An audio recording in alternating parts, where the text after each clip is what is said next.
బొగ్గు తవ్వకం పూర్తయిన భూములను వృధాగా వదిలేయకుండా ప్రజలకు ఉపయోగపడేలా మార్చడంలో కిషన్ రెడ్డి గారి ఆధ్వర్యంలోని బొగ్గు మంత్రిత్వ శాఖ సరికొత్త మార్గం చూపించింది. దేశంలోని అత్యధికంగా వాడకంలో లేని 28 గనులను శాస్త్రీయ పద్ధతిలో సక్సెస్ఫుల్గా మూసేసింది. మన దేశంలో ఇలా మూసేసిన మొత్తం గనుల్లో 67% గనులు ఒక్క SECL కిందకే వస్తాయి. ఇప్పటికే 20 మెగావాట్ల సోలార్ ప్లాంట్లు స్టార్ట్ అయినాయి. ఇంకో 95 మెగావాట్ల ప్రాజెక్టులు వేగంగా నడుస్తున్నాయి.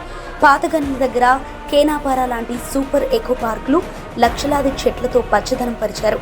ఒకప్పటి మైనింగ్ బిల్డింగ్లను ఇప్పుడు స్కూళ్లుగా, వాటర్ ఫిల్టర్ సెంటర్లుగా, హాస్పిటల్స్గా మార్చేశారు.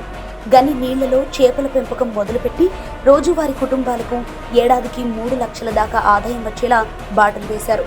ఇలా పర్యావరణాన్ని కాపాడుకుంటూ సుస్థిరమైన ప్రగతి వైపు అడుగులు వేస్తున్నారు.